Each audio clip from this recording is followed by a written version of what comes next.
In 2001, while solo hiking the Mantario Trail, Jodan thought he was being stalked by a black bear. One night, he decided to stay up to try to catch that bear in action, but he soon found out that it was no bear. But before we get into his encounter, welcome back to Dark Wilderness, where I share encounters with the unexplained. If you've had an encounter that you would like to share, please email it to me at the link below. And if you like today's story, please gently slap that like button, as I'll be getting back to uploading multiple times every week.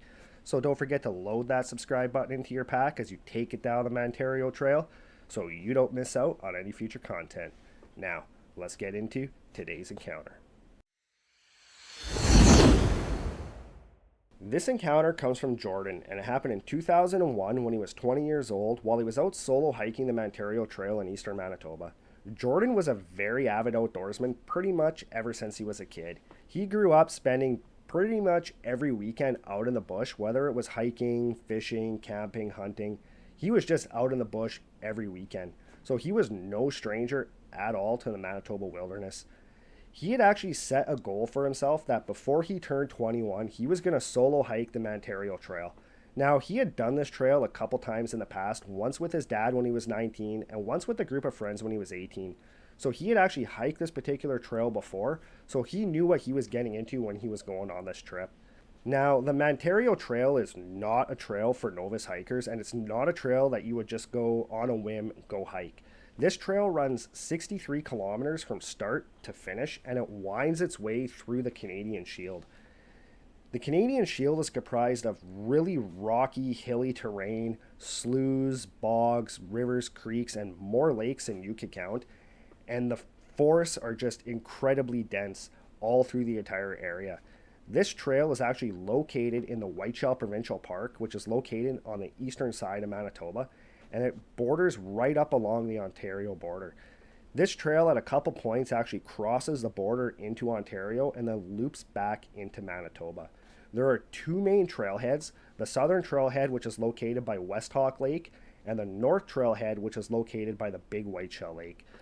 This trail typically takes most people 3, 4, 5 days to complete, with the average being about 4 days, just because of the type of terrain that it is.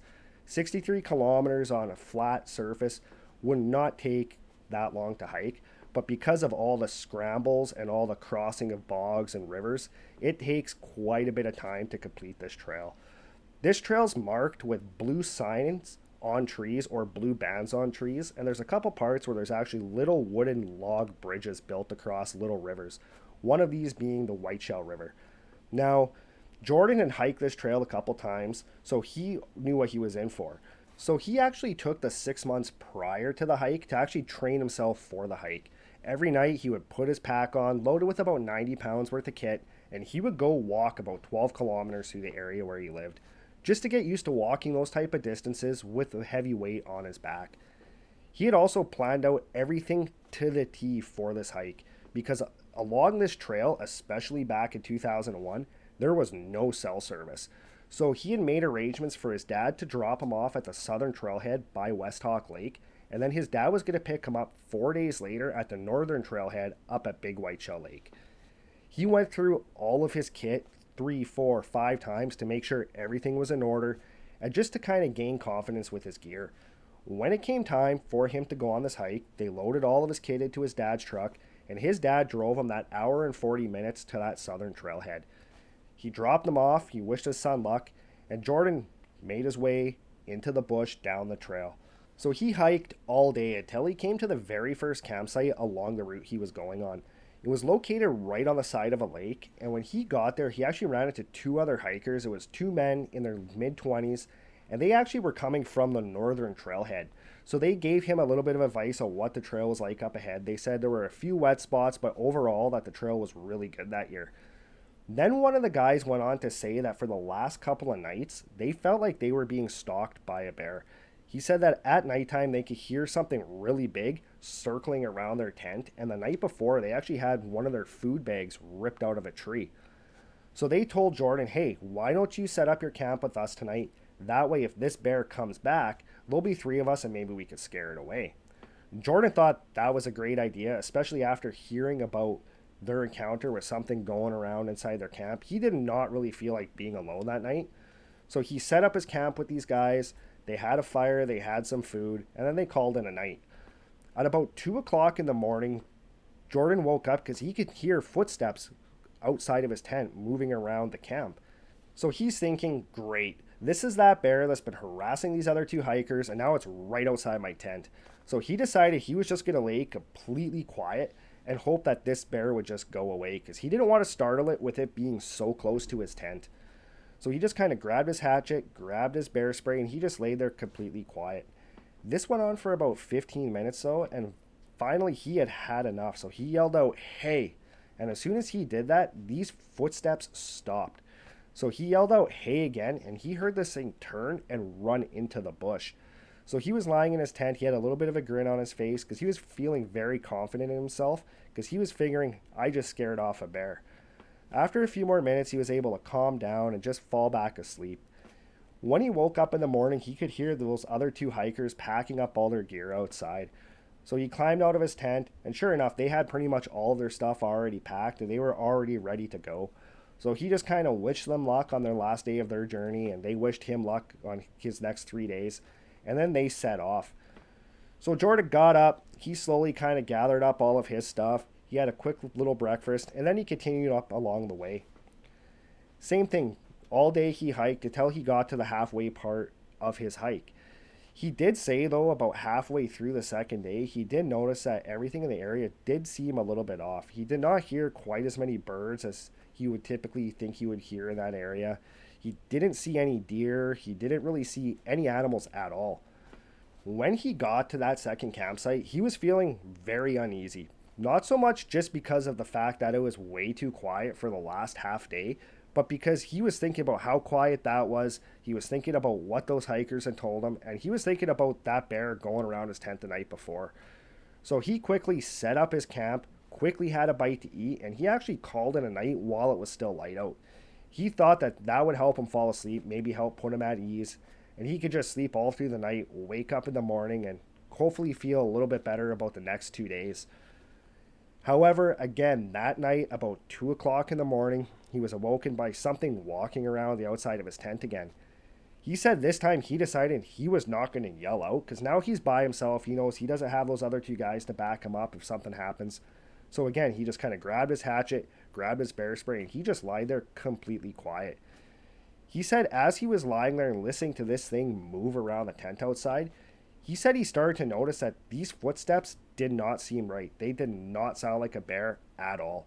He said he could clearly tell that these footsteps were bipedal and not from a bear. So he said at this point, now he was kind of even more freaking out and incredibly nervous because now he's thinking, this isn't a bear. This is some crazy person or some psychopath following me down this trail, following these other hikers down the trail, and now they're walking around the outside of my tent.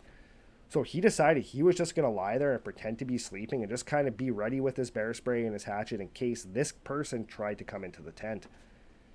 He said the footsteps continued for about an hour and then they just kind of slowly disappeared into the forest.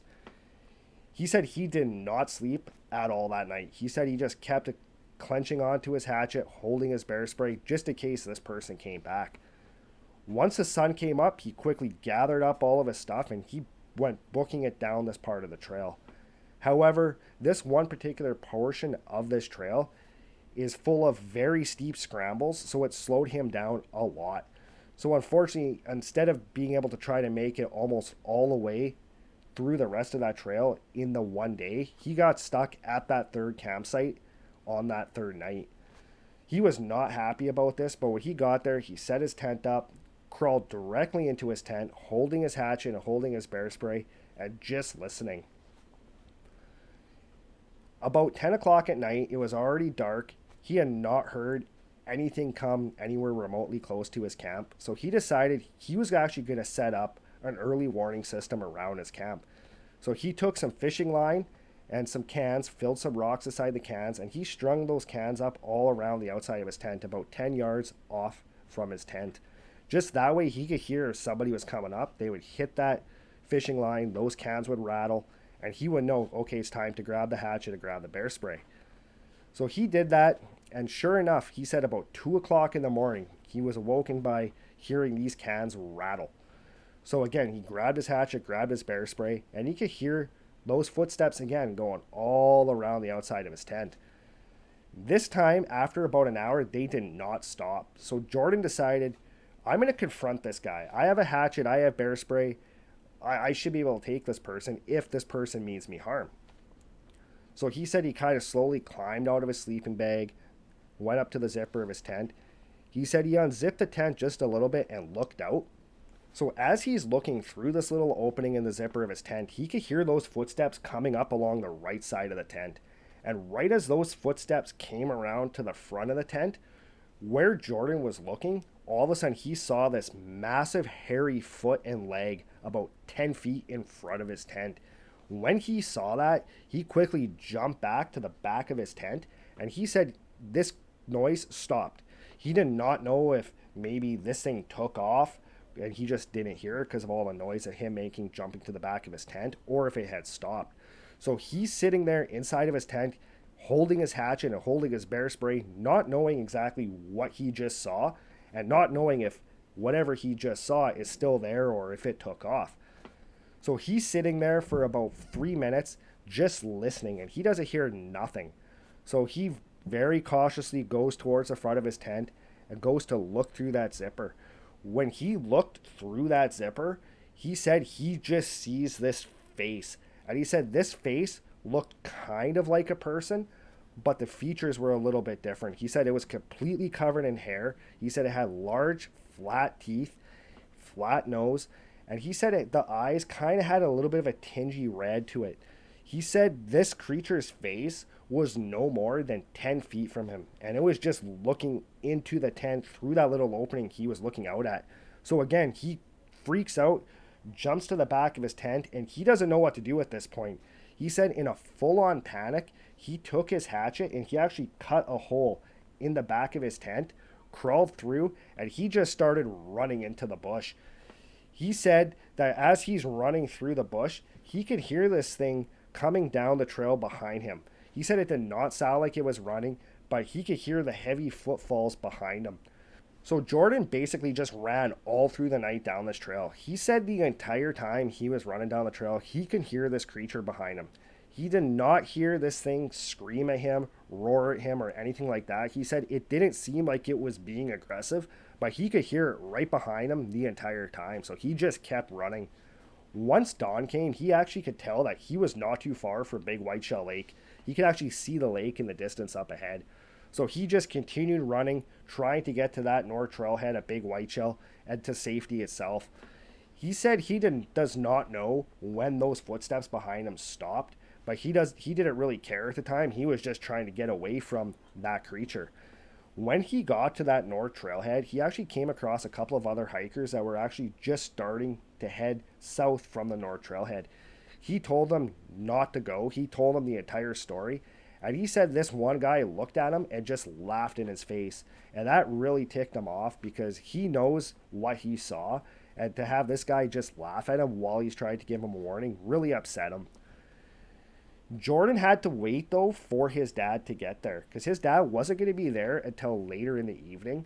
So Jodan said when these other two hikers made their way down the trail, he said he just jumped into the very back of their pickup, into the box, lied flat in it, and just waited for his dad to come.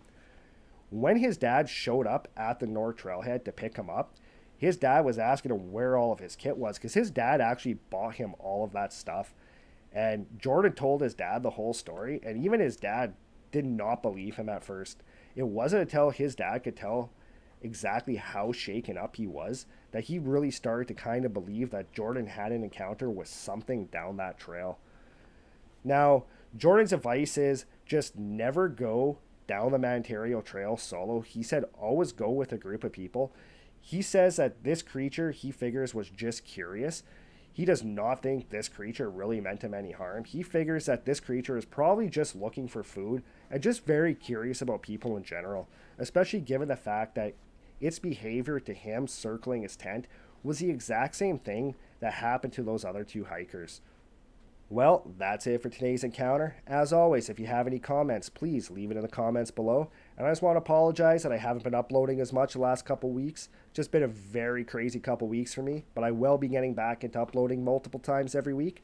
So don't forget to pack that subscribe button into your pack so you can take it down the Mantario Trail, and I'll see you next time.